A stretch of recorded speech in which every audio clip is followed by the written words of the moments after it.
All right. So ready to dive into some seriously big, like really big ideas today Oh, as we kind of take this deep dive into Aleister Crowley. okay. Now, Crowley, I know he's got a reputation, right? Yeah. Occultist, like provocateur, all that. Hmm. But today, what Yes. we're really looking at is Crowley the philosopher. Right, right. And that's what I think is so interesting about this essay, Berashith, Okay. especially the part we're focusing on. Um, an essay in ontology with some remarks on ceremonial magic. Okay. And he's not like messing around with just the occult stuff here. Mhm. He's really trying to find this link between like religion and science, Mm-hmm. right? Yeah. Using math as the tool to do it. So like a grand unified theory of everything. Yeah, kind of. Yeah. Okay, so I'm intrigued, but before we get too far, you said ontology. Yeah. For those of us who don't spend Friday nights, debating the finer points of existence, what is that? Good point. It's basically just the study of being, right? What does it mean to exist? Yeah. What is this whole reality thing about? Right? And Crowley jumps right in, challenging all these views on God, existence, Okay. especially Christianity, Hinduism. Doesn't pull any punches. No, he does not. So what's his problem with the way that those religions look at God? Well, he starts with dissecting this idea of a finite God, Right. right? Okay. So God with limits. Okay. He says, look, if God's just one force in this whole balanced system, Yeah. even if it's a big force, Yeah. it undercuts this whole idea that he's supreme. Right. So it's like, yeah, he's strong, but have you seen this guy over here? Exactly. Exactly. That's not really the omnipotent creator of everything. No, it's like Crowley uses this triangle analogy, right? Okay. Where it's all forces in balance. Okay. Even if you label one side God, Yeah.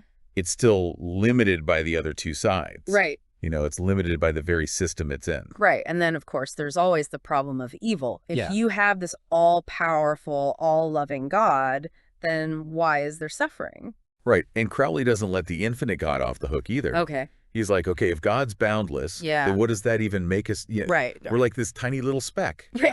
Do we even matter at that point? And that's his point. Mm-hmm. If you take this idea of an infinite God to like the logical end, Yeah. you can't bridge that gap, right? Right. Between the divine and our experiences. Yeah. He even talks about Maya, the illusion of this separate self Right. from the Hindus. Right. Right. But it still doesn't totally answer the question, right? Yeah. Why even have the illusion if it's got all this suffering built in? Okay. So both of those hit a wall. Yeah. Where does he go from there? Right. So it's like he's cleared the board and now we're waiting for the next move. Yeah. Exactly. And that's where he brings in this really radical concept, Okay. the Kabbalistic zero. Okay. And this isn't just like, regular nothing. Right. Yeah. This is like before the Big Bang, before space and time, category, Yeah.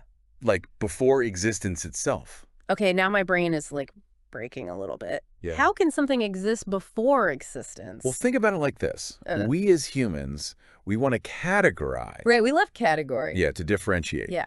But what if those categories are just things we've made up? Okay. Just tools that we use Yeah. to understand this reality that's way more fluid Right. and like interconnected than we can even grasp. So it's like our brains are going for this, like either or. Yeah, when it's really more of a both and. Exactly. That's Yeah. where he uses the charcoal and diamonds example. Okay. At the first you look at them, Yeah. completely different, Totally.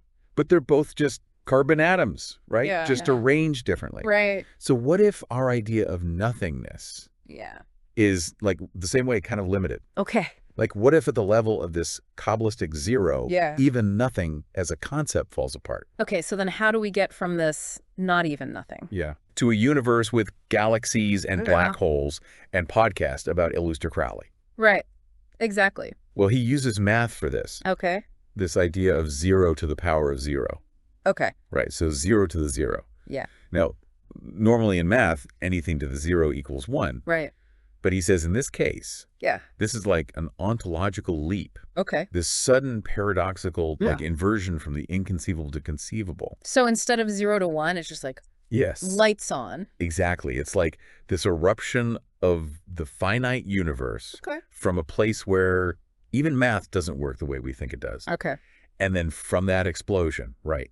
Yeah. Categories, dimensions, Yeah. All of reality as we know it comes out. That's a lot. Yeah. That's a lot to process, but okay. Yeah. So if this finite universe that we're in came from this, like, leap from the Kabbalistic zero. But, what does that even mean for us? Right. Do we have free will? Right. Or are we just along for the ride? Yeah.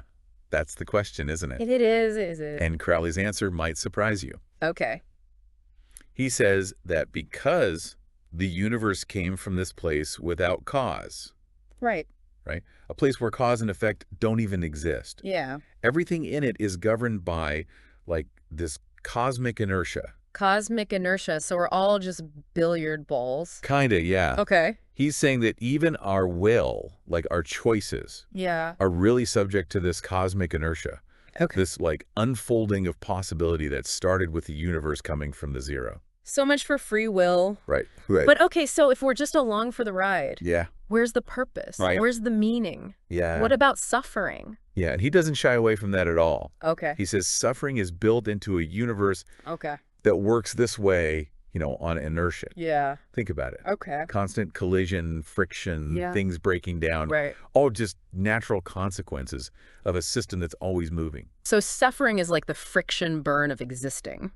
Yeah, I like that. That's a good way to put it. Yeah. And for Crowley, the goal then becomes to get out of that cycle of existence, of suffering. Okay. Birth, death, rebirth. Yeah, okay. Buddhists call it nirvana. All right, so how do I even start to get to that? Yeah. Is there like a secret escape hatch on this ride that we're on? What? So there's got to be like a secret way off this ride, right? Well, Like, I know Crowley was into magic, yeah. but he never really, like, gave specifics. Right. Did he have anything to say about how we achieve this liberation? He did, and this is where things get really interesting. Okay. Even, like, controversial. Yeah. He thought that real magic, Okay. not, you know, the illusions and tricks, Right. but real magic could help us get to that liberation. Okay. But he was really careful to say, Yeah. there's a difference between real magical ceremony Okay. and just, like, messing around. Right. So less pulling rabbits out of hats. Exactly. More like, well, For him, it was all about your mind. yeah. Like, really training your will Yeah. to focus in a way that most people just can't even imagine. Okay.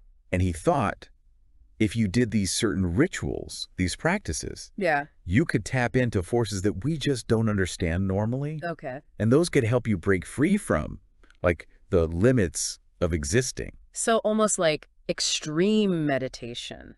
Yeah, that's a good way to put it. Okay. Like pushing your consciousness further than it normally goes. Right. But he was always kind of vague about the actual how-to part. Yeah, he was. Right. He thought that kind of knowledge Yeah. in the wrong hands, he was Ah. dangerous. Right. Got to be careful with that. Exactly. Approach it with respect. Okay. So no easy answers. Nope. But even without knowing the exact steps, Yeah. this whole idea from him is wild. Oh, yeah. If we don't even understand nothingness, right? Right. Does that mean we can ever really know anything for sure? It's humbling, right? Yeah. We think if we just have enough time, we can figure anything out. Yeah. But Crowley's saying, what if some things are just beyond us? Okay. Not because we're not smart enough, Right. but because, like, we're limited just by existing the way we do. So are we just stuck? Not necessarily. Okay, good. He might say we're limited, Yeah. but he also thought you should never stop seeking. Okay. Keep looking for deeper knowledge, even if you never get the full picture. Okay. Remember, getting rid of suffering was the goal. Right. And that journey, that trying, Yeah. that's where the real meaning is. So it's about the quest, not the destination. Yeah, exactly. Okay. Be okay with mystery, Yeah. with not knowing everything. Okay. But still, like, engage with the world. Okay. Try to understand it. Yeah. Push yourself to see how much you can learn. He wasn't saying to just give up, right? No, not at all. It was more like confront these huge questions, the one that have always been around, and Yeah. find your own answers, Yeah. even if they're weird, even if they make you a little uncomfortable. Exactly. That's how you grow. I like that. I like that a lot. It's a good message. It is, whether or not you agree with, Right. all of Crowley's other ideas. Yeah. His more out there stuff. Exactly, but he makes you think. He does. Makes you question things Yeah. and be okay with the unknown. And a little humility never hurt. That's true. That's true. Right. Yeah, it's like he's saying, hey, this whole being alive thing is crazy. Right. Go explore it, but don't pretend you have it all figured out. Perfectly put. And on that note, I think we'll wrap up this deep dive into the mind of Aleister Crowley. We hope you enjoyed this journey to the heart of existence, the nature of nothingness, and maybe even learned a bit about magic along the way. Until next time, keep those minds open and never be afraid to explore the fringes of thought.